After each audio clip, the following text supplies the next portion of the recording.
जतन बताए जइयो कैसे दिन कटे है। जतन बताए जइयो कैसे दिन कटे है, कैसे दिन कटे है। हाँ कैसे दिन कटी है गुरुजी, कैसे दिन कटी हैं, कैसे दिन कटी हैं। जतन बताए जइयो कैसे दिन कटी हैं, कैसे दिन कटी हैं। यही पार गंगा वही पार जमुना, यही पार गंगा वही पार जमुना। बिचवा मड़ैया हमका छवाए जइयो कैसे दिन कटी है। जतन बताए जइयो कैसे दिन कटी है गुरुजी, कैसे दिन कटी है। अचरा फारी के कागदा बनायो, अचरा फारी के कागदा बनायो। अपनी सुरतिया, अपनी सुरतिया हियारे लिखाए जइयो कैसे दिन कटी है। जतन बताए जइयो कैसे दिन कटी है गुरुजी, कैसे दिन कटी है। कहीं कबीर सुनो भाई साधो, कहीं कबीर सुनो भाई साधो। बहिया पकड़ के, बहिया पकड़ के रहिया बताए जइयो कैसे दिन कटी है।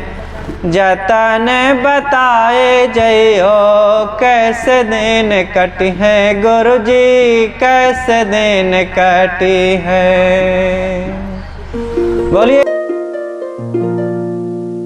परम पूज्य गुरुदेव जी, पूजनीय संत समाज, साहेब जी की ओर से मेरे लिए भी आज्ञा हुई है, सो आज्ञा पालन हेतु एक भजन प्रस्तुत है।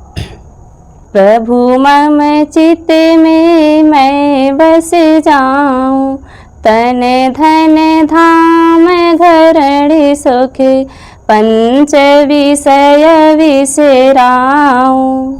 प्रभु मम चित्त में मैं बस जाऊं। जस त्रय काल जगत मोह में नाही, जस त्रय काल जगत मोह में नाही। तस सब भास दुराऊं। प्रभु मम चित्त में मैं बस जाऊं। प्रभु मम चित्त में मैं बस जाऊं। दृढ़ अभिलाष प्रेम अपने में, दृढ़ अभिलाष प्रेम अपने में। समझ समझ सुख पाऊं। प्रभु मम चित्त में मैं बस जाऊं। प्रभु मम चित्त में मैं बस जाऊं। साहिब।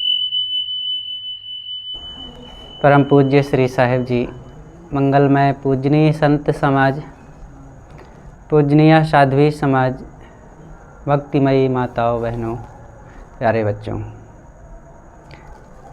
अभी साध्वी वनिता जी ने बहुत बढ़िया गुरुदेव जी का वचन सुनाया, जो हम सबकी खुराक है, साधकों के लिए अमृत वचन है।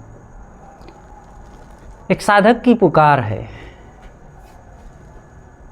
साधक कहता है कि हे गुरुदेव, मेरे चित्त में मैं बस जाऊं। मेरे चित्त में दुनिया बसी हुई है, राग रंग बसा हुआ है, शरीर बसा हुआ है, पंच विषय बसे हुए हैं, संसार के भोग बसे हुए हैं, वो सब दुख देने वाले हैं। मेरे चित्त में केवल मैं बस जाऊं, स्वरूप बोध हो जाए, स्वरूप निष्ठा हो जाए। जैसे मेरे स्वरूप में तीनों काल में संसार नहीं है, मिला करके भी हम अपने को संसार में नहीं मिला सकते, वैसे मेरे चित्त में ये ज्ञान दृढ़ हो जाए। मेरा स्वरूप तो अजर अमर अखंड अविनाशी है, लेकिन मेरा मन बार बार उस ज्ञान की अवहेलना करता है और विषयों में रमने लगता है। संसार में राग करना, मोह करना, प्राणी पदार्थों में चित्त देना, विषयों में सुख का निश्चय हो जाना, देह का सच बोध होने लगना और ये संयोगिक चीज़ें सब सत्य दिखने लगना, ये चित्त में स्वरूप का विस्मरण होने से ऐसा होता है। और चाहे जितना हम स्वरूप का विस्मरण करें और संसार का स्मरण करें, संसार हमारा हो नहीं सकता और स्वरूप कभी मुझसे दूर हो नहीं सकता। लेकिन उसके विस्मरण होने से उसकी अखंडता का सुख मुझे नहीं मिलता। सबको बड़े ध्यान से समझने की ज़रूरत है कि जैसे मेरा अपना स्वरूप नित्य अविनाशी है, उसको मैं भुला करके भी नहीं भुला सकता, छोड़ करके भी नहीं छोड़ सकता। लेकिन जब हम उसका चित्त से स्मरण नहीं रखते, उसकी गरिमा को नहीं समझते रहते, तब उसके लाभ से वंचित रहते हैं। और इतना स्वतंत्र जीवन जो मिला हुआ है मानव जीवन, स्वरूप के विस्मरण होने से परतंत्रता का ही रात दिन अनुभव होता रहता है और विषयों का स्मरण होते रहने से क्षणभंगुरता का अनुभव होता है, क्योंकि सारे विषय क्षणभंगुर हैं। घर जिस घर में रह रहे हैं रोज रोज बदल रहा है, ये दरार आ जाती है, गंदा हो जाता है, टूट फट जाता है, छूट जाता है। लोग न जाने कितने घरों को बदलते रहते हैं। आज का ज़माना तो और खूब, अर्थव्यवस्था चारों तरफ बढ़ी हुई है, लोग यहाँ भी बना लिए, वहाँ भी बना लिए, वहाँ भी बना लिए और सब तरफ अपना माने हैं। घरों को छोड़ देते हैं, लोगों को भी छोड़ देते हैं। देवियों का तो स्वाभाविक है, माँ के पास जन्म होता है और 20-22 साल 25 साल के बाद अपने आप वो छूटकर ससुराल चली जाती हैं, घर छूट गया। और वहाँ से भी आज छूटने में देरी नहीं लगती, लोग ससुराल को भी छोड़कर अलग रहने लगती हैं, पति को भी छोड़कर यत्र तत्र आजकल मन न मिला तो बड़ा जल्दी जहाँ तहाँ रहने लगती हैं। पुरुषों का छूटता है, धन छूटता है, चीज़ें छूटती हैं, सब छूटता जाता है। ये संसार बड़ा छुटहा है और फिर भी हम इसी का रात दिन चिंतन करते रहते हैं। संसार के चिंतन से चित्त में शांति नहीं मिल सकती है। अनात्म चिंतनम त्यक्त्वा कस्मलम दुख कारणम, स्वामी शंकराचार्य जी का वचन है। स्वामी जी कहते हैं अनात्म चिंतनम त्यक्त्वा, ये जो संसार अनात्म है इसका चिंतन त्याग करो। कस्मलम दुख कारणम, ये मलिन है और दुखों का कारण है। सारा दुख विषयों में सुख का निश्चय होने से होता है। जैसा निश्चय होता है वैसी बुद्धि बन जाती है, जैसी बुद्धि होती है वैसे पुरुषार्थ होता है, जैसा पुरुषार्थ होता है वैसा मन में फिर सुख दुख का अनुभव होने लगता है। तो हमारा निश्चय सही होना चाहिए।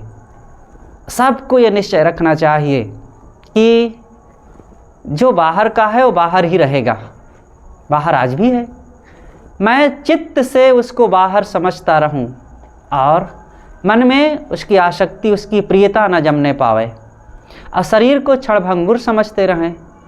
शरीर भी निरंतर बदल रहा है, मेरा नहीं है यह।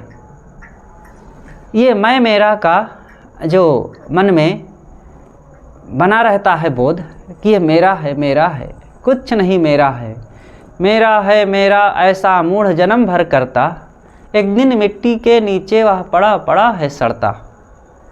इसलिए जो कुछ छूटने वाले हैं संसार के प्राणी और पदार्थ, पद और अधिकार, चीज़ें, ये सब छूटने वाली हैं, छूट करके ही रहेंगी। इसलिए सब तरफ से अपने मन को समेट करके स्वरूप का बोध और ज्ञान और भक्ति, संतों की संगत में लग करके मन में ये निश्चयता होनी चाहिए कि यहाँ क्षणभंगुरता से भरा हुआ चारों तरफ सैलाब है प्राणी पदार्थों का।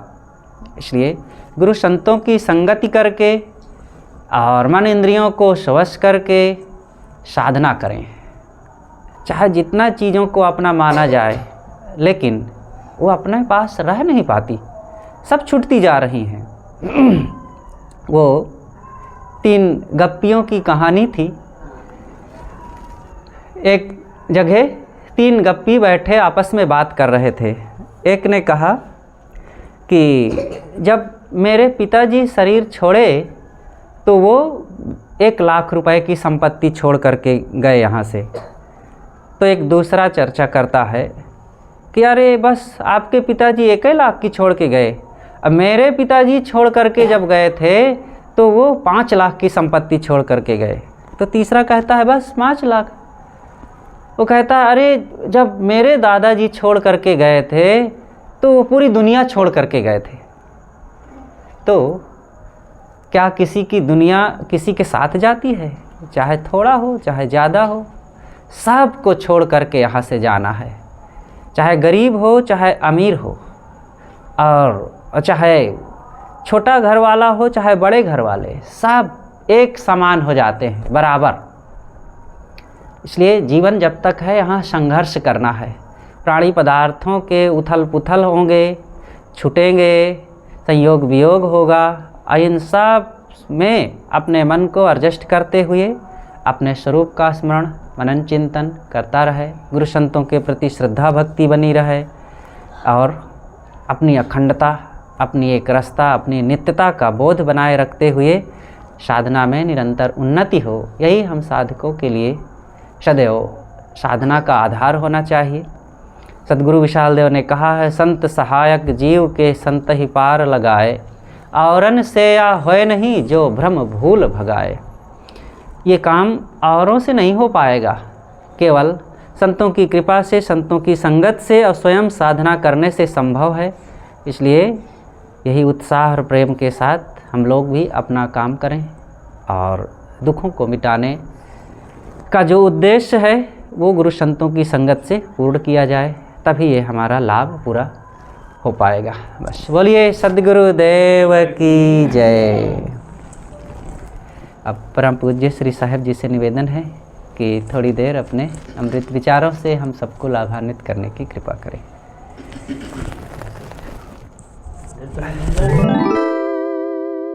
पूजनीय संत समाज, साध्वी समाज, भक्तिमती देवियों तथा प्यारे बच्चों, अभी हम बहुत सुंदर विचार श्रवण किए संत श्री राम साहिब जी के द्वारा। थोड़ी सी चर्चा करें। हम सब लोग साधक हैं, तो साधना करो की बात कही आती है। क्या करना है? साधना शब्द में ही अर्थ छुपा रहता है। साधना, साध माने आदत, भूख, कोई भी आदत जो हमें सता रही हो, परेशान कर रही हो, दुख दे रही हो, ऐसी आदत, काम क्रोध लोभ मोह बीड़ी पान तम्बाकू गांजा धतूर खाने पीने की, तमाम गलत बोलने की, गाली देने की और भी तमाम विषयों में जो इच्छाएं भाग रही हैं, आदत सता रही है, वो सारी आदत दुखदाई है। ये आदत ना होना, साध ना होना, ऐसा ना होना करने में बड़ी कठिनाई है। सद्गुरु कहते हैं, जस दुख देख रहो यह अवसर अस सुख होई हैं पाए हो। सहज ध्यान रहो गुरु के वचन समाई हो। विजय के इस कहरा में एक पंक्ति ये आई है कि भाई, जैसे साधना में गलत आदतों को छोड़ने में, दुखदाई आदतों को छोड़ने में, बंधनदायी आदतों को छोड़ने में जो मेहनत पड़ रही है, जो दुख महसूस हो रहा है, अभी तो ठीक है, दुख महसूस होगा, लेकिन उससे कहीं ज़्यादा जब वो आदत सुधर जाएंगी और उस साधना से हमारा जो मन प्रसन्न होगा, जो सुख आनंद की प्राप्ति होगी, जो सहजता सरलता की प्राप्ति होगी, उसमें बहुत सुख मिलेगा। तब लगेगा कि अरे हम तो बहुत बड़ा काम कर डाले, ये काम तो बहुत पहले कर लेना चाहिए, काफ़ी समय लग गया, देर हो चुकी है।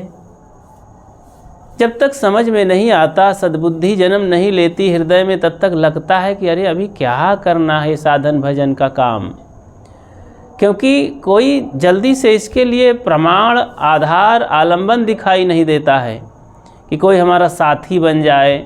क्योंकि आप दुनिया के चाल चलन में साथी इतने हैं कि सब गवाही साखी के साथ आ जाएंगे, पैसा कौड़ी कपड़ा लत्ता और देह की सुविधा सब बनाने आ जाएंगे। लेकिन साधना करने चलो तो वहाँ तो सब रोकते हैं, शुरुआत में तो सब बाधा बन जाते हैं, कोई सलाह नहीं देता है, क्योंकि किसी को ये पता नहीं, उसका लाभ निश्चय नहीं है। अब एक अजीब रास्ता, एक अलग रास्ता चलने के लिए चल पड़ो और किसी से पूछो भैया इधर हम जाएं, तो क्या करेगा वो? मुँह बगार खड़ा हो जाएगा, हम क्या जाने भाई, हम तो इधर गए ही नहीं हैं, अब क्या बताएंगे। तो अब किसी को पता हो, अब जो बताने वाले संत गुरुजन हैं तो अब वो दुविधा में पड़ जाते हैं कि इनको क्या कहें। तो अपने सत्संग में बता दिए, उपदेश में बता दिए, लेकिन डायरेक्ट जब कोई पूछता है कि महाराज इधर चलें कि ना चलें, कैसे बताएं? तुम्हारे मन की थाह का पता नहीं उन्हें, ये मन गड़बड़ झाला करेगा बीच में कि क्या करेगा। डायरेक्ट कह दें कि नहीं नहीं चले आइए, बस भजन करिए हमारे पास, तब भी नहीं ठीक है। अब ना आए तो कोई बातें नहीं, कैसे ना आए? तो उनको कहना भी पड़ता है कि साधना में मत आइए भैया, तुम अपने घर में रहिए, क्योंकि उनके मन को पता लगा लिया जाता है कि ये साधना तो कर सकते नहीं और मन के चंचल लोग हैं और ये खाने कमाने की ज़िंदगी जी सकते हैं, तो जाओ भैया अपने घर में जियो, खाओ, मस्त रहो। तो अब बहुत कुछ करना हो तो भक्ति भजन करो, संतों के सत्संग सुनो, बढ़िया से मर्यादा से इज्जत से रहो, घर में दान पुण्य धर्म परमार्थ कमाओ, प्रेम से रहो। और इससे अगर हिम्मत किसी की जब होती है तो साधना में आगे बढ़ता है, ज़िंदगी को समझता है कि बड़ी बेशकीमती ज़िंदगी है और अब नहीं करेंगे तो कब करेंगे, आखिर कठिनाई तो आएगी ही, कठिनाई कहाँ नहीं आती है। अरे देश के लिए, समाज के लिए जब लोग मर मिट गए, बलिदान हो गए, अपने सुख की कुर्बानी कर दी, लोग दुख जानबूझ के उठाए, तो हम सब लोग अपने कल्याण के मार्ग में, उद्धार के मार्ग में, सुकून के मार्ग में सदा सदा के लिए बंधन काटने के काम को क्यों ना करें। तो एक घोड़ा वाला जा रहा था, उसका घोड़ा प्यासा हो गया, तो अब कहाँ पानी पिलावे, पानी दिखाई नहीं पड़ रहा था। तो एक जगह रहट चल रहा था, तो रहट जहाँ चलता है रहट, तो पानी गिराया जाता है, वो बहुत ढालदार था, और जैसे पानी उस पर गिराए, रहट का पानी आए उसकी टंकी का, और सुकार उसे कहते हैं जहाँ गिरता है वो टंकी को, और ढलान रहता है, दूर पानी चला जाता है, डालते ही पानी गया। तो अब जैसे नज़दीक पास में ले जाने लगा घोड़े को मैं पिलाऊं, तो उतने में चरचर मरमर की आवाज़ होने लगी, रहट चलने लगा। तो क्योंकि उसमें अब ज़्यादा तेल दे दें तो ढीला हो जाएगा, तो तेल जल्दी देते नहीं, और ताकत पड़ती है, पानी उसमें गिरता रहता है, तो जब तेल ओल रहता है वो भी चला जाता है, तो चरचराता है, तो इसलिए आवाज़ करता है जब लोड हो जाता है। तो चरचर मरमर की आवाज़ आ रही, तो घोड़ा बिदका और पीछे चला गया, डरने लगा। तो पानी चला गया, तो जब पानी चला गया तो फिर पास में गया टंकी के, तो फिर पानी नहीं। तो कई बार ऐसा हुआ, तो उस घुड़सवार ने कहा भैया इसको बंद कर दो, रहट को बंद कर दिया, तो फिर पानी नहीं। तो रहट वाले ने कहा भैया अगर घोड़ा पिलाना है तो उतरो घोड़ा से, और घोड़े की लगाम पकड़ो, खींच कर घोड़े को पिलाओ, और इस घोड़े को आवाज़ को सहना ही होगा, तो ज़बरदस्ती इसको पिलाओ, नहीं तो पानी नहीं मिलेगा। जब जब राहट चलेगा तो चरचराहट की आवाज़ होगी और पानी गिरेगा इस पर तो पानी दूर चला जाएगा। तो इसका मतलब ये है कि हमारा ये मन रूपी घोड़ा प्यासा है लेकिन तकलीफ़ सहना नहीं चाहता है। जब हम साधना करेंगे तो अनुकूल प्रतिकूल परिस्थितियाँ आएंगी, संत महात्मा कुछ कहेंगे, सुनेंगे, सिखाएंगे, भगत लोग कुछ उल्टा सीधा भी कहेंगे और तमाम चीज़ें हमें अपने जो हम सुखाध्यासी बने हैं उसको छोड़ना होगा। भूख प्यास, ठंडी गर्मी, सर्दी, शर्म संकोच छोड़ करके, कुछ गाली निंदा सह करके साधना करनी होगी। अब इन सब चीज़ों से अगर हम सोचेंगे कि नहीं नहीं बहुत तकलीफ़ है तो साधना होगी नहीं। ये मन रूपी घोड़ा ये सबसे बिदकता है, तकलीफ़ सहना नहीं चाहता है। तो लेकिन तकलीफ़ सह कर के खड़ा रहेगा, जाकर के पानी पिएगा, आवाज़ को नज़रअंदाज करेगा तो पानी पी करके तृप्त हो जाएगा। इसी तरह साधक जो तकलीफ़ों को नज़रअंदाज कर देता है और उसे सुख मान लेता है। गुरुदेव जी कहा करते थे अपने साधकों को कि बड़े बुजुर्गों की, संतों की जो झिड़कियाँ हैं, घुड़कियाँ हैं, अमृत है। साधक को उसे अमृत समझना चाहिए। अपने गुरुजन जो कभी कुछ कहें, टोकें टाँकें, अब जो साधक उसे माख मलाल कर लेता है और उदास हो जाता है कि मुझको तो डांटते हैं लोग, क्या करूं मैं, लगता है चला जाऊं वापस, अब नहीं रह पाऊंगा, तो कौन उसे रख सकेगा। ये मन की सब गड़बड़ी है, मन की घबराहट है, मन का ज्ञान है। इसलिए सारी तकलीफ़ों को सह करके और अपने साधना में डटे रहना चाहिए और ये महान कार्य को सिद्ध करने के लिए जीवन लगा देना चाहिए। गुरुदेव कहते थे कि साधना के काम तो भाई देखो एक जन्म में कई बार मुक्ति का काम हो सकता है और जो काम ना करे तो कई जन्म लग सकते हैं। अनेकों जन्म से हम यहाँ यही तो करते आए हैं, कुछ कर नहीं पाए। इस जन्म में वो पुण्य संस्कार सौभाग्य ही है कि आज संत गुरुजन मिले हुए हैं, सारी व्यवस्था है, सारी योग्यता बानक है।